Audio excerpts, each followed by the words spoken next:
Hello everybody, this is GTF, and it's been a rough day. I've lost my memory. I'm really not sure what happened, but I must have known it was coming because I left myself a note saying that it was critically important that I continue playing games for the internet. And I left myself this game and a save file, and apparently it's called Guardian of Paradise. I left myself a couple additional notes here. I'm apparently in the second to last dungeon of the game, and I've reached Paradise, as per the title. And I'm attempting to get magic water to cure my little sister's space AIDS. So, let's see how that worked out. Ah! That is a horrible sound! The thing is, I don't remember anything about this game and how it works. It's as if I've never played it before. But at the instant the creepy old man sprayed in my face, I've become paralyzed, understandably. A sinister flash crosses the old man's eyes. Tella's consciousness fades. Apparently my character's name is Tella. Worth remembering. Tella awakes to find himself in an unfamiliar location. Kinda has a duh look on his face. Well, go ahead and wake up. You know, is it just me, or when Tella's walking upward, does the back of his head look like a giant pair of purple wax lips? Look at that, it's a set of grape-flavored lips. And apparently, I like the way switches become unhappy when you hit them. I'm sad that I'm functional. This is the world of Oblivion created by the Dark Wizard Chaos. We need to recover our spirits under a false contract and... Oh no, this is taking inspiration from the later Zelda games, apparently, that give you a cutscene for every item you pick up, no matter how mundane. Guardian of Paradise, that's not something you want to be emulating. The purpose of a key should be fairly obvious. Anyway, this is the big evil dungeon that has skulls all over the walls and screaming faces in some parts of the floor, and yet the whole effect is kind of diminished a little by the fact that it's in all these cheerful grapey colors, which incidentally match quite nicely with my grapey waxlip head. And, what's this? Thank you for rescuing me. Power's taken away, evil energy, shiver, let's get out of here. Seems wise enough, and... Hello, I've got myself a Pokemon. Gotta catch them all, I suppose. Alright, Pokemon Luca, what will you be doing for me today? Not preventing me from damage. Oh wow! My new Pokemon friend, sits on things. Well, that's cool, I guess. Naturally, it wouldn't be a Zelda derivative without heart containers. I don't mean to be too hard on, Guardian of Paradise, mind you. It looks like a pretty cool game. I wish I could remember it. Don't feel any pain in my head. Apparently it wasn't a blood force trauma that caused this sudden onrush of amnesia, but in any case, this is all as new to me as it is to you, folks. Moving right along.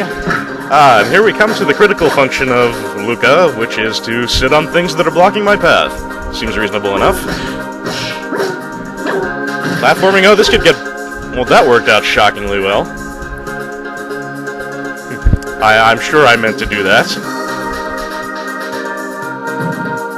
And, oh god, there's going to be a Sokoban puzzle, isn't there? Well, not yet, apparently. Forest Spirit Luca gets a new power. Isn't that nice? So Luca can sit on things, and what else can Luca do? We've got new power. What could it be?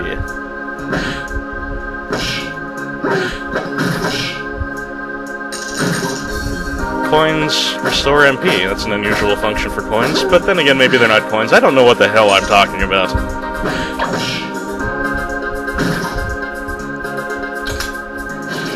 And Luca continues to sit on things. And... what are those little plant guys? I've got a little plant next to my Luca icon now, so that's probably meaningful. Ding, ding, ding! I'm the right ones! We are all Mr. Saturn here.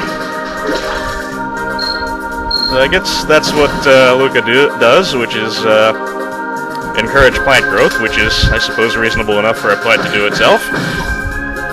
Well, you really have to beat the crap out of treasure chests in this game. Never mind that, just opening them.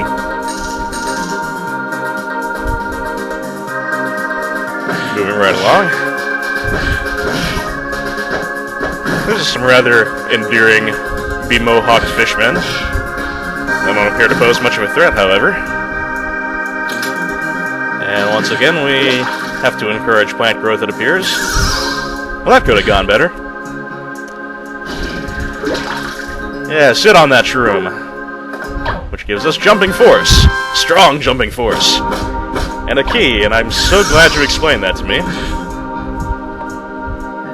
Moving right along. One thing I find myself liking on being reintroduced to this game, which I've certainly played before, is the way things go flying around when they get hit, although for my own character that could be kind of inconvenient, I imagine. That is a horribly annoying sound, that crackling energy barrier around the spirits. Not as annoying as the dialogue beeps. But no matter, we shall carry on regardless. Ah, smell mini-boss! Not sure if this qualifies as a mini-boss or just a particularly strong regular enemy. If I weren't completely amnesiac, I'm sure I'd have a good idea of what was going on here, but yeah, it can really kind of take a pounding, so maybe it does qualify as a mini-boss, and it gets this whole room to itself. In any case, we have a nice long wait between attacks. We can kind of juggle it, apparently, with our Pokemon boss. Pokemon boss? Servant, I mean. Speaking of which, Force Spirit Luca gets yet another new power. Shouldn't you be evolving into Gloom somewhere around this point? I'm not sure what it can do now. It looks like it's got a rock in its portrait section. Giant meat! Always good for what ails you. And southbound we go, and... ah, okay, we got a giant stump, and... wow! Luca just smashed the shit out of it. And as this place is frighteningly bogus, we must recruit another Pokemon. Swim like the fishes. Well, that's fairly obvious what this one's going to do for us. And indeed, we can cross the mighty waves. Appropriate enough for a seemingly somewhat fish-themed section of the dungeon.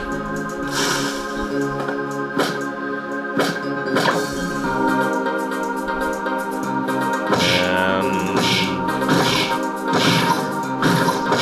these jellyfish? I don't even know.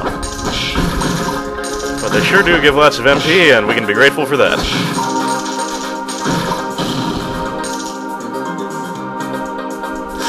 Swimming, swimming, swimming around the whirlpools. I'm too young to be flushed. Kinda looks like a tonberry there. As long as it doesn't whip out the kitchen knife on me, I'll continue along my merry way.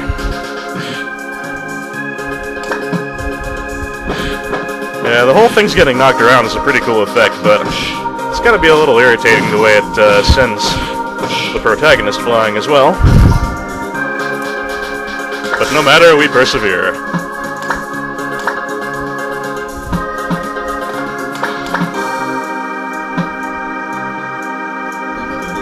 And here we have... oh god, this has to be a Sokoban puzzle of some sort.